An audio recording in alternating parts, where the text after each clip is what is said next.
ਸਾਰਿਆਂ ਦਾ ਸਵਾਗਤ ਹੈ YouTube ਚੈਨਲ ਸਿਮਰਨ ਐਡੂਕॉम ਦੇ ਉੱਪਰ। ਤਾਂ ਅੱਜ ਦੀ ਇਸ ਵੀਡੀਓ ਦੇ ਵਿੱਚ ਆਪਾਂ ਡਿਸਕਸ ਕਰਨ ਜਾ ਰਹੇ ਹਾਂ ਜਿਹੜੀ ਆਪਣੇ ਕੋਲੇ ਸਤੰਬਰ 2023 ਦੇ ਵਿੱਚ ਜਿਹੜਾ ਤੁਹਾਡੇ ਕੱਚੇ ਪੇਪਰ ਜਿਹਨੂੰ ਆਪਾਂ ਕਹਿੰਦੇ ਟਰਮ 1 ਦੇ ਪੇਪਰ ਹੋਣੇ ਆ, ਉਹਦੀ ਜਿਹੜੀ ਡੇਟ ਸ਼ੀਟ ਹੈ ਤਾਂ ਪੰਜਾਬ ਸਰਕਾਰ ਵੱਲੋਂ ਜਿਹੜੀ ਪਹਿਲਾਂ ਤੁਹਾਡੀ ਡੇਟ ਸ਼ੀਟ ਸੀਗੀ, ਜਿਹੜੀ ਪਹਿਲਾਂ ਤੁਹਾਡੇ ਪੇਪਰ ਜਿਹੜੇ ਸੀਗੇ 4 ਸਤੰਬਰ ਤੋਂ ਸ਼ੁਰੂ ਹੋਣੇ ਸੀਗੇ, ਪਰ ਹੁਣ ਇਸ ਦੇ ਵਿੱਚ ਚੇਂਜ ਕੀਤਾ ਗਿਆ, ਬਦਲ ਕੇ ਡੇਟ ਸ਼ੀਟ ਜਿਹੜੀ ਤੁਹਾਡੀ ਭੇਜੀ ਗਈ ਹੈ। ਇਹ ਹੁਣ ਪੇਪਰ ਤੁਹਾਡੇ 4 ਦੀ ਬਜਾਏ 11 ਸਤੰਬਰ ਤੋਂ ਹੁਣ ਤੁਹਾਡੇ ਪੇਪਰ ਜਿਹੜੇ ਸ਼ੁਰੂ ਹੋਣਗੇ ਉਹ ਹੋਣਗੇ 11 ਸਤੰਬਰ ਤੋਂ। ਤਾਂ ਇੱਕ ਹਫ਼ਤਾ ਲੇਟ ਕੀਤੇ ਗਏ ਆ। ਤਾਂ ਇਹਦੇ ਪਿੱਛੇ ਜਿਹੜਾ ਕਾਰਨ ਵੀ ਦਿੱਤਾ ਗਿਆ ਉਹ ਦਿੱਤਾ ਗਿਆ ਕਿ ਜਿਹੜੇ ਖੇਡਾਂ ਸ਼ੁਰੂ ਹੋ ਰਹੀਆਂ ਵਤਨ ਪੰਜਾਬ ਦੀਆਂ, ਠੀਕ ਹੈ, ਤਾਂ ਉਹਨਾਂ ਖੇਡਾਂ ਦੇ ਕਰਕੇ ਜਿਹੜਾ ਆਪਣੇ ਕੋਲੇ ਕਿ ਉਹਨਾਂ ਖੇਡਾਂ ਦੇ ਕਰਕੇ ਜਿਹੜੀ ਤੁਹਾਡੀ ਪੇਪਰਾਂ ਦੀ ਤਰੀਕ ਹੈ ਖੇਡਾਂ ਵਤਨ ਪੰਜਾਬ ਦੀਆਂ, ਠੀਕ ਹੈ, ਤਾਂ ਉਹ ਪਹਿਲਾਂ 6ਵੀਂ ਤੋਂ 12ਵੀਂ ਟਰਮ ਦੀ ਜਿਹੜੀ ਡੇਟ ਸ਼ੀਟ ਸੀਗੀ ਉਹਦੇ ਵਿੱਚ ਜਿਹੜੀਆਂ ਪਹਿਲਾਂ ਕੀਤੀਆਂ ਸੀ ਆਪਣੇ ਕੋਲ 4 ਸਤੰਬਰ ਤੋਂ ਸ਼ੁਰੂ ਸੀ ਔਰ +1 2 ਦੀਆਂ ਸੀ 1 ਸਤੰਬਰ ਤੋਂ। ਤਾਂ ਉਹਨਾਂ ਦੋਵਾਂ ਦੀ ਡੇਟਾਂ ਦੇ ਵਿੱਚ ਚੇਂਜ ਕੀਤਾ ਗਿਆ, ਹੁਣ ਇੱਕ ਹਫ਼ਤਾ ਲੇਟ ਕੀਤੀਆਂ ਗਈਆਂ ਨੇ। ਔਰ ਆਪਾਂ ਇਹਦੇ ਵਿੱਚ ਦੇਖਦੇ ਹਾਂ ਕਿ ਡੇਟ ਸ਼ੀਟ ਦੇ ਵਿੱਚ ਇੱਕ ਹਫ਼ਤਾ ਲੇਟ ਤੋਂ ਬਾਅਦ ਕਿਵੇਂ ਡੇਟ ਸ਼ੀਟ ਬਣੀ ਹੈ। ਤਾਂ ਇਹ ਸ਼ੁਰੂ ਕਰਨ ਤੋਂ ਪਹਿਲਾਂ ਇੱਕ ਰਿਕੁਐਸਟ ਆ ਸਾਰਿਆਂ ਨੂੰ ਕਿ ਕਿਰਪਾ ਕਰਕੇ ਚੈਨਲ ਨੂੰ ਸਬਸਕ੍ਰਾਈਬ ਕਰ ਦਿਓ, ਤਾਂ ਕਿ ਆਉਣ ਵਾਲੇ ਸਮੇਂ ਦੇ ਵਿੱਚ ਆਪਾਂ ਬਹੁਤ ਸਾਰੇ ਜਿਹੜੇ ਸੈਂਪਲ ਪੇਪਰ ਤੁਹਾਡੇ ਆਉਣਗੇ ਔਰ ਹੋਰ ਜਿਹੜੀਆਂ ਬੋਰਡ ਤੋਂ ਇਨਫੋਰਮੇਸ਼ਨ ਆਉਂਦੀ ਹੈ ਖਾਸ ਤੌਰ 'ਤੇ 8ਵੀਂ ਅਤੇ 10ਵੀਂ ਦੇ ਬੋਰਡ ਨਾਲ ਸੰਬੰਧਿਤ ਆ, ਤਾਂ ਇੱਥੇ ਆਪਾਂ ਸੈਂਪਲ ਪੇਪਰ ਵੀ ਡਿਸਕਸ ਕਰਾਂਗੇ।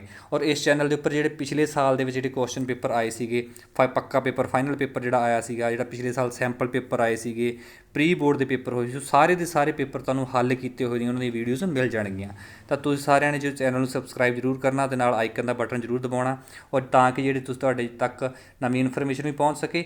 ਔਰ ਜਿਹੜੇ ਪਹਿਲਾਂ ਤੋਂ ਜਿਹੜੇ ਤੁਹਾਡੇ ਮੇਰੇ ਇਸ ਚੈਨਲ ਦੇ ਉੱਪਰ ਵੀਡੀਓਜ਼ ਜਿਹੜੀਆਂ ਬਣੀਆਂ ਹੋਈਆਂ ਨੇ ਡਿਫਰੈਂਟ ਕੁਐਸਚਨ ਪੇਪਰ ਦੀਆਂ ਸੈਂਪਲ ਪੇਪਰ ਦੀਆਂ, ਉਹ ਵੀ ਤੁਸੀਂ ਕਰ ਸਕੋ। ਤਾਂ ਆਪਾਂ ਹੁਣ ਦੇਖਦੇ ਹਾਂ ਕਿ ਕੀ ਆਪਣੇ ਕੋਲ ਇਸ ਡੇਟ ਸ਼ੀਟ ਦੇ ਵਿੱਚ ਬਦਲਾਅ ਕੀਤਾ ਗਿਆ। ਪਹਿਲਾਂ ਆਪਾਂ ਗੱਲ ਕਰਦੇ ਪਏ ਹਾਂ 6ਵੀਂ ਤੋਂ 10ਵੀਂ ਦੀ, ਤਾਂ ਇਹ ਹੁਣ 11/9 ਤੋਂ ਤੁਹਾਡੇ 11 ਸਤੰਬਰ ਤੋਂ ਸ਼ੁਰੂ ਹੋਊਗਾ ਸੋਮਵਾਰ ਤੋਂ। ਤਾਂ ਜਿਵੇਂ 6ਵੀਂ ਕਲਾਸ ਦਾ ਗਣਿਤ ਦਾ ਪੇਪਰ ਹੋਊਗਾ ਔਰ 10ਵੀਂ ਦਾ ਵੀ ਗਣਿਤ ਦਾ, ਬਾਕੀ 7ਵੀਂ ਦਾ ਵਿਗਿਆਨ, 8ਵੀਂ ਦਾ ਅੰਗਰੇਜ਼ੀ ਔਰ 9ਵੀਂ ਦਾ ਵੀ ਵਿਗਿਆਨ ਦਾ ਪੇਪਰ ਹੈ। ਉਸ ਤੋਂ ਬਾਅਦ 12/9/23 ਤੋਂ ਮੰਗਲਵਾਰ ਨੂੰ ਤੁਹਾਡਾ ਪੰਜਾਬੀ ਦਾ ਪੇਪਰ ਹੋਊਗਾ, 6ਵੀਂ ਕਲਾਸ ਦਾ ਹਿੰਦੀ ਦਾ ਪੇਪਰ ਹੋਊਗਾ 8ਵੀਂ ਕਲਾਸ ਦਾ, ਔਰ 9ਵੀਂ ਦੇ ਵਿੱਚ ਪੰਜਾਬੀ ਏ ਅਤੇ 10ਵੀਂ ਦਾ ਵੀ ਪੰਜਾਬੀ ਏ। ਔਰ ਇਹਦੇ ਵਿੱਚ ਜਿਹੜਾ ਆਹ ਦਿਨ ਦੇ ਤੁਹਾਡੀ ਪ੍ਰੈਪਰੇਟਰੀ ਛੁੱਟੀ ਆ ਗਈ, ਮਤਲਬ ਇਹ ਡਿਪੈਂਡ ਕਰਦਾ ਤੁਹਾਡੇ ਟੀਚਰ 'ਤੇ, ਉਹ ਤੁਹਾਨੂੰ ਸਕੂਲ ਬੁਲਾ ਕੇ ਕਿੰਨਾ ਚਿਰ ਇਹਦੀ ਪ੍ਰੈਪਰੇਸ਼ਨ ਕਰਾਉਂਦਾ ਹੈ, ਠੀਕ ਹੈ। ਜਿਵੇਂ ਅੱਗੇ ਨੈਕਸਟ ਪੇਪਰ ਇਸ ਤੋਂ ਬਾਅਦ 7ਵੀਂ ਕਲਾਸ ਦਾ ਹੈ ਇੰਗਲਿਸ਼ ਦਾ ਪੇਪਰ, ਤਾਂ ਇਸ ਦਿਨ ਤੁਹਾਨੂੰ ਕੀ ਕਰਨਾ ਹੋਊਗਾ, ਸਕੂਲੇ ਆਉਣਾ ਹੋਊਗਾ, ਤੁਸੀਂ ਆਪਦੀ ਪ੍ਰੈਪਰੇਸ਼ਨ ਕਰਿਆ ਕਰੋਗੇ, ਜਿਹੜਾ ਤੁਹਾਡੇ ਵਿਸ਼ੇ ਦਾ ਅਧਿਆਪਕ ਹੋਊਗਾ ਤੁਹਾਨੂੰ ਉਹ ਤਿਆਰੀ ਕਰਵਾਊਗਾ। ਇਵੇਂ ਬੁੱਧਵਾਰ ਨੂੰ ਜਿਵੇਂ 6ਵੀਂ ਕਲਾਸ ਦਾ ਪੇਪਰ ਕੋਈ ਨਹੀਂ ਹੈਗਾ, ਤਾਂ ਇਸ SST ਦੇ ਪੇਪਰ ਦੀ ਸਮਾਜਿਕ ਦਾ ਪੇਪਰ ਜਿਹੜਾ 14 ਤਰੀਕ ਨੂੰ ਹੋਣਾ ਹੈ ਉਹਦੀ ਪ੍ਰੈਪਰੇਸ਼ਨ ਕਰਨਗੇ। ਔਰ ਨਾਲ ਹੀ ਜਿਹੜੇ ਆਪਣੇ ਜਿਹੜੇ ਜਿਵੇਂ ਇਸ ਤੋਂ ਬਾਅਦ ਵਿਗਿਆਨ ਦਾ ਪੇਪਰ 8ਵੀਂ ਕਲਾਸ ਦਾ ਹੈਗਾ ਬੁੱਧਵਾਰ ਦਾ, ਔਰ ਸਰੀਰਕ ਸਿੱਖਿਆ ਦਾ, ਤਾਂ ਆਹ ਸਾਰੀ ਡੇਟ ਸ਼ੀਟ ਤੁਹਾਡੇ ਕੋਲ ਦਿੱਤੀ ਹੋਈ ਹੈ। ਔਰ 15 ਨੂੰ ਸ਼ੁੱਕਰਵਾਰ ਨੂੰ ਹਿੰਦੀ ਦਾ ਪੇਪਰ ਹੋਊਗਾ 6ਵੀਂ ਕਲਾਸ ਦਾ, ਔਰ ਨਾਲ ਹੀ ਤੁਹਾਡੇ ਕੋਲ ਹੈਗਾ ਜਿਹੜਾ ਬਣਿਆ ਹੋਇਆ ਆਪਣੇ ਕੋਲੇ ਗਣਿਤ ਦਾ ਪੇਪਰ ਆਊਗਾ ਤੁਹਾਡਾ 7ਵੀਂ ਕਲਾਸ ਦਾ। ਉਸ ਤੋਂ ਬਾਅਦ 94ਵਾਂ ਵਿਸ਼ਾ ਆ।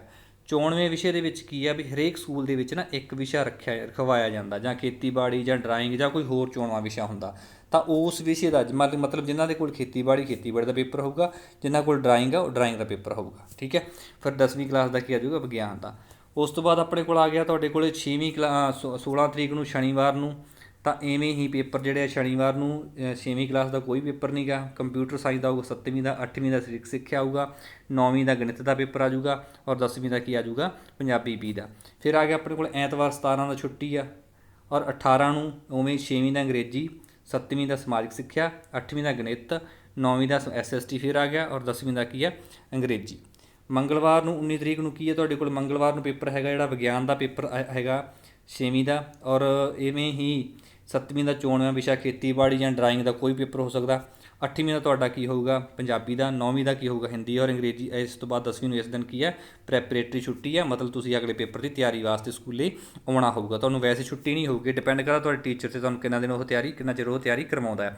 ਫਿਰ ਆ ਗਿਆ ਬੁੱਧਵਾਰ ਨੂੰ SST 6ਵੀਂ ਦਾ, 7ਵੀਂ ਦਾ ਪੰਜਾਬੀ, 8ਵੀਂ ਦਾ ਕੰਪਿਊਟਰ, 9ਵੀਂ ਨੂੰ ਛੁੱਟੀ ਆ ਗਈ, ਪ੍ਰੈਪਰੇਟਰੀ ਛੁੱਟੀ ਆ ਗਈ, ਔਰ 10ਵੀਂ ਦਾ ਕੀ SST ਦਾ ਪੇਪਰ ਹੋਊਗਾ।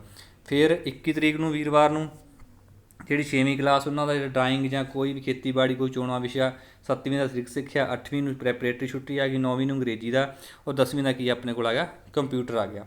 ਉਸ ਤੋਂ ਬਾਅਦ 22 ਤਰੀਕ ਨੂੰ ਜਿਹੜਾ ਤੁਹਾਡਾ ਹੈਗਾ ਕੰਪਿਊਟਰ ਸਾਇੰਸ ਦਾ ਹੋਊਗਾ 6ਵੀਂ ਦਾ, 7ਵੀਂ ਦਾ ਆਪਣੇ ਕੋਲ ਆ ਜਾਊਗਾ ਹਿੰਦੀ, 8ਵੀਂ ਦਾ ਕੀ ਆ ਜਾਏਗਾ SST, ਔਰ 9ਵੀਂ ਦਾ ਕੀ ਆਊਗਾ ਕੰਪਿਊਟਰ ਔਰ 10ਵੀਂ ਦਾ ਕੀ ਆ ਜਾਊਗਾ SST ਸਰੀਰਕ ਸਿੱਖਿਆ ਜਾਂ NSQF। NSQF ਦੇ ਵਿੱਚ ਜਿਹੜੀ ਵੀ ਟ੍ਰੇਡ ਤੁਸੀਂ ਰੱਖੀ ਹੋਊਗੀ ਉਹਦਾ ਪੇਪਰ ਕੀ ਹੋਊਗਾ ਤੁਹਾਡੇ ਕੋਲੇ 10ਵੀਂ ਜਿਹੜਾ ਲਾਸਟ ਦੇ ਜਿਹੜਾ ਪੇਪਰ ਇਹ ਬਣਦਾ। ਇਵੇਂ ਹੀ ਇੱਥੇ ਵੀ ਜਿਹੜਾ ਆਪਣੇ ਕੋਲੇ ਨਾ 9ਵੀਂ ਕਲਾਸ ਆ ਉਹਨਾਂ ਦਾ ਵੀ ਬਣੂਗਾ ਇੱਕ ਨਾ ਇੱਕ ਅੱਧਾ ਦਿਨ, ਠੀਕ ਹੈ। ਔਰ ਤੁਸੀਂ ਇਹਦੇ ਸਾਰੇ ਦੇ ਵਿੱਚ ਇੱਕ ਗੱਲ ਨੋਟ ਕਰੋ ਕਿ ਸਾਰੇ ਪੇਪਰ ਜਿਹੜੇ ਹੈਗੇ ਆ ਉਹ ਲਗਾਤਾਰ ਆ ਰਹੇ ਨੇ। ਇਹਦੇ ਵਿੱਚ ਕਿਸੇ ਪੇਪਰ ਦੇ ਵਿੱਚ ਕੋਈ ਵੀ ਛੁੱਟੀ ਹੈ ਨਹੀਂ ਗੀ। 11 ਤੋਂ ਸ਼ੁਰੂ ਹੋ ਕੇ ਸਿਰਫ ਐਤਵਾਰ 17 ਤਰੀਕ ਨੂੰ ਇੱਕ ਛੁੱਟੀ ਆਉਂਦੀ ਹੈ, ਉਹ ਵੀ ਸੰਡੇ ਦੀ ਆ। ਫਿਰ ਉਸ ਤੋਂ ਬਾਅਦ ਆਪਣੇ ਕੋਲੇ ਕੀ ਆ ਜਾਂਦਾ ਹੈ, ਉਸ ਤੋਂ ਬਾਅਦ ਸੰਡੇ ਤੋਂ ਬਾਅਦ ਲਗਾਤਾਰ 19 20 21 22 ਤਰੀਕ ਤੱਕ ਤੁਹਾਡੇ ਕੋਲੇ ਕੀ ਆ 10th ਕਲਾਸ ਦੇ ਜਿਹੜੇ ਪੇਪਰ ਚੱਲਦੇ ਪਏ ਨੇ, ਠੀਕ ਹੈ। ਫਿਰ ਆਪਾਂ ਗੱਲ ਕਰ ਲੈਂਦੇ ਇਸ ਤੋਂ ਬਾਅਦ 11ਵੀਂ ਤੇ 12ਵੀਂ ਜਮਾਤਾਂ ਦਾ। ਤਾਂ ਇਹਨਾਂ ਦੀ ਡੇਟ ਸ਼ੀਟ ਜਿਹੜੀ ਅਲੱਗ-ਅਲੱਗ ਹੁੰਦੀ ਹੈ। ਡੇਟ ਸ਼ੀਟ ਨੂੰ ਮੈਂ ਇੱਕ ਵਾਰੀ ਕਰ ਦਿੰਦਾ, ਤੁਸੀਂ ਸਕਰੀਨਸ਼ਾਟ ਵੀ ਲੈ ਸਕਦੇ ਹੋ ਕਿਉਂਕਿ ਇਹਦੇ ਵਿੱਚ ਕਾਫੀ ਜ਼ਿਆਦਾ ਚੋਣਵੇਂ ਵਿਸ਼ੇ ਹੁੰਦੇ ਆ। ਇਹਨਾਂ ਦੇ ਪੇਪਰ ਵੀ ਆਪਣੇ ਕੋਲੇ 11 ਤਰੀਕ ਤੋਂ ਲੈ ਕੇ ਜਿਹੜੇ ਲਗਾਤਾਰ ਚੱਲਣੇ ਆ 25 ਤਰੀਕ ਤੱਕ, 11 ਤੋਂ ਲੈ ਕੇ 25 ਤੱਕ ਚੱਲਣੇ ਆ। ਇਹ ਅਲੱਗ-ਅਲੱਗ ਵਿਸ਼ਿਆਂ ਦੇ ਦਿੱਤੇ ਹੋਏ ਨੇ। ਇਕਨੋਮਿਕਸ, ਹਿਸਟਰੀ, ਜਿਵੇਂ ਪਹਿਲਾਂ +1 ਦੇ ਦਿੱਤੇ ਹੋਏ ਇੱਧਰ +2 ਦੇ। ਤਾਂ ਸਾਰੇ ਦੇ ਸਾਰੇ ਪੇਪਰ ਤੁਸੀਂ ਦੇਖ ਸਕਦੇ ਹੋ 11 12 13 14 15 16 17 18 17 ਨੂੰ ਆ ਕੇ ਐਤਵਾਰ, ਇੱਕ ਐਤਵਾਰ ਦੀ ਛੁੱਟੀ। ਬਾਕੀ ਸਾਰੇ ਵਿਸ਼ਿਆਂ ਦੇ ਵਿੱਚ ਪੇਪਰ ਹੈਗੇ ਜਾਂ ਤੁਹਾਡੀ ਪ੍ਰੈਪਰੇਟਰੀ ਛੁੱਟੀ ਹੋਊਗੀ ਜਿਸ ਦਿਨ ਤੁਹਾਡੇ ਕੋਲ ਵਿਸ਼ਾ ਨਹੀਂ ਹੈਗਾ। ਮੰਨ ਕੇ ਚਲੋ ਵੀ ਤੁਹਾਡੇ ਕੋਲ ਪੰਜਾਬੀ ਜਰਨਲ ਸਾਰਿਆਂ ਕੋਲ ਹੀ ਹੁੰਦੀ ਆ, ਤਾਂ ਪਹਿਲਾ ਪੇਪਰ +1 ਦਾ ਪੰਜਾਬੀ ਜਰਨਲ ਹੋਊਗਾ ਜਿਨ੍ਹਾਂ ਕੋਲ ਇਕਨੋਮਿਕਸ ਜਾਂ ਕੈਮਿਸਟਰੀ ਨਹੀਂ ਹੈਗੀ, ਠੀਕ ਹੈ। ਇਵੇਂ ਅੱਗੇ ਆਪਣੇ ਕੋਲ ਅੰਗਰੇਜ਼ੀ ਜਰਨਲ +2 ਦਾ ਪਹਿਲਾ ਪੇਪਰ, +2 ਦਾ ਅੰਗਰੇਜ਼ੀ ਦਾ ਪੇਪਰ ਸਾਰਿਆਂ ਦਾ ਹੀ ਹੋਊਗਾ, ਠੀਕ ਹੈ। ਹਿਸਟਰੀ ਜਾਂ ਅਕਾਊਂਟੈਂਸੀ ਵਾਲੇ ਜਿਹੜੇ ਉਹਨਾਂ ਦਾ ਪਹਿਲਾ ਪੇਪਰ ਇਹੀ ਹੋਊਗਾ, ਉਸ ਤੋਂ ਬਾਅਦ ਅੰਗਰੇਜ਼ੀ ਦਾ ਆ ਗਿਆ। ਤਾਂ ਕਹਿਣ ਦਾ ਭਾਵ ਇਹ ਹੈ ਵੀ ਜਿਹੜਾ ਵਿਸ਼ਾ ਤੁਸੀਂ ਰੱਖਿਆ ਉਸ ਦਿਨ ਤੁਸੀਂ ਪੇਪਰ 'ਤੇ ਨਾ ਆਉਣਾ, ਔਰ ਜਿਹੜੇ ਤੁਹਾਡੇ ਵਿਸ਼ੇ ਨਹੀਂ ਹੈਗੇ ਉਸ ਦਿਨ ਕਿਸੇ ਹੋਰ ਵਿਸ਼ੇ ਦਾ ਪੇਪਰ ਆ ਤਾਂ ਉਸ ਦਿਨ ਤੁਸੀਂ ਪ੍ਰੈਪਰੇਟਰੀ ਛੁੱਟੀ ਤੁਸੀਂ ਘਰੇ ਬਹਿ ਕੇ ਉਹਦੀ ਤਿਆਰੀ ਕਰਨੀ ਹੈ, ਖਾਸ ਤੌਰ 'ਤੇ +1 ਤੇ 2 ਵਾਲੇ। ਉਸ ਤੋਂ ਬਾਅਦ ਆਪਾਂ ਦੇਖੀਏ ਤਾਂ ਇਹ 25 ਤਰੀਕ ਨੂੰ ਤੁਹਾਡੇ ਜਿਹੜੇ ਪੇਪਰ ਸਾਰੇ ਦੇ ਸਾਰੇ ਕੰਪਲੀਟ ਹੋ ਜਾਣੇ ਆ। ਔਰ ਇਹਦੇ ਵਿੱਚ ਜਿਹੜੀਆਂ ਹੋਰ ਧਿਆਨ ਦੇਣ ਵਾਲੀਆਂ ਗੱਲਾਂ ਨੇ ਉਹ ਇੱਧਰ ਦੇਖੋ ਕਿ ਇਹਦੇ ਵਿੱਚ ਜਿਹੜਾ ਸਿਲੇਬਸ ਤੁਹਾਨੂੰ ਆਉਣਾ ਆ ਉਹ ਸਿਲੇਬਸ ਆਉਣਾ ਅਪ੍ਰੈਲ ਤੋਂ ਲੈ ਕੇ ਅਗਸਤ ਤੱਕ। ਜਿੰਨਾ ਵੀ ਤੁਹਾਨੂੰ ਸਿਲੇਬਸ ਕਰਵਾਇਆ ਗਿਆ, ਜਿੰਨੇ ਚੈਪਟਰ ਤੁਹਾਡੇ ਕੋਲ ਅਪ੍ਰੈਲ ਤੋਂ ਅਗਸਤ ਤੱਕ ਹੋਣਗੇ ਤੁਹਾਡੇ ਸਿਲੇਬਸ ਦੇ, ਉਹ ਸਾਰੇ ਇਹਦੇ ਵਿੱਚ ਆਉਣਗੇ। ਔਰ ਪੇਪਰ ਦਾ ਜਿਹੜਾ ਸਮਾਂ ਹੋਊਗਾ 8:30 ਤੋਂ ਲੈ ਕੇ 11:30 ਵਜੇ ਤੱਕ ਹੋਊਗਾ। ਉਹੀ 3 ਘੰਟੇ ਦਾ ਸਮਾਂ ਹੋਊਗਾ ਪ੍ਰੇਅਰ ਤੋਂ ਬਾਅਦ 8:30 ਤੋਂ 11:30 ਵਜੇ, ਠੀਕ ਹੈ। ਔਰ ਨਾਲ ਹੀ ਤੁਹਾਡੇ ਕੋਲ ਕੀ ਹੋਊਗਾ ਕਿ ਜਿਹੜੇ ਇਹ ਪ੍ਰਸ਼ਨ ਪੱਤਰ ਹੋਣਗੇ ਪੂਰੇ ਨਿਰਧਾਰਿਤ ਅੰਕਾਂ ਦੇ ਹਿਸਾਬ ਨਾਲ। ਮਤਲਬ ਇਹ ਹੈ ਕਿ ਸੈਂਪਲ ਪੇਪਰ ਜਿਹੜਾ ਤੁਹਾਡੇ ਕੋਲ ਹੋਊਗਾ ਪ੍ਰੋਪਰ, ਜਿਹੜਾ ਤੁਹਾਡੇ ਪੇਪਰ ਬੋਰਡ ਦੇ ਵਿੱਚ ਆਉਣਾ ਉਹਦੇ ਅਕੋਰਡਿੰਗ ਸਿਰਫ ਚੈਪਟਰ ਘੱਟ ਹੋਣਗੇ, ਉਸ ਦੇ ਅਕੋਰਡਿੰਗ ਹੀ ਤੁਹਾਨੂੰ ਜਿਹੜਾ ਪੇਪਰ ਆਊਗਾ ਸਾਰੇ ਦਾ ਸਾਰਾ।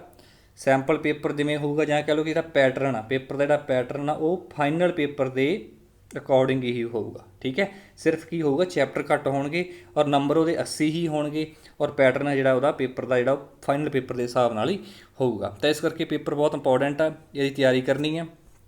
ਤਾਂ ਉਮੀਦ ਕਰਦਾ ਕਿ ਤੁਸੀਂ ਇਸ ਸਾਰੇ ਦੇ ਸਾਰੇ ਜਿਹੜੀ ਡੇਟ ਸ਼ੀਟ ਹੈ ਇਹਨੂੰ ਧਿਆਨ ਵਿੱਚ ਰੱਖ ਕੇ ਆਪਦੇ ਪੇਪਰਾਂ ਦੀ ਤਿਆਰੀ ਕਰੋਗੇ। ਔਰ ਇੱਕ ਰਿਕੁਐਸਟ ਫਿਰ ਹੈ ਕਿ ਚੈਨਲ ਨੂੰ ਸਬਸਕ੍ਰਾਈਬ ਜ਼ਰੂਰ ਕਰੋ ਕਿਉਂਕਿ ਮੈਂ ਹੁਣ ਸਤੰਬਰ ਦੇ ਪੇਪਰ ਹੀ ਜਿਹੜੇ ਆ ਰਹੇ ਨੇ ਤੁਹਾਡੇ ਉਹਨਾਂ ਨੂੰ ਮੈਂ ਫਿਰ ਉਹਦੇ ਸੈਂਪਲ ਪੇਪਰ ਜਿਹੜੇ ਉਹ ਵੀ ਕੁਝ ਸੋਲਵ ਕਰਾਂਗੇ, ਖਾਸ ਤੌਰ 'ਤੇ 10ਵੀਂ 9ਵੀਂ 10ਵੀਂ ਦੇ ਗਣਿਤ ਦੇ ਪੇਪਰ, ਠੀਕ ਹੈ। ਗਣਿਤ ਕਿਹੜੀ ਕਲਾਸ ਦਾ, 9th ਤੇ 10th ਦਾ ਔਰ 8th ਦਾ ਵੀ, ਠੀਕ ਹੈ। ਤਾਂ ਇਹ ਸਾਰੇ ਦੇ ਸਾਰੇ ਪੇਪਰ ਆਪਾਂ ਇੱਥੇ ਤੁਹਾਨੂੰ ਇਸ ਚੈਨਲ ਦੇ ਉੱਪਰ ਤੁਹਾਨੂੰ ਸੋਲਵ ਕੀਤੇ ਹੋਏ ਮਿਲਣਗੇ। ਉਹਨਾਂ ਦਾ ਪੈਟਰਨ ਆਪਾਂ ਇੱਕ ਅਗਲੀ ਵੀਡੀਓ ਦੇ ਵਿੱਚ ਡਿਸਕਸ ਕਰਾਂਗੇ। ਤਾਂ ਹੁਣ ਲਈ ਬਸ ਇੰਨਾ ਹੀ, ਧੰਨਵਾਦ।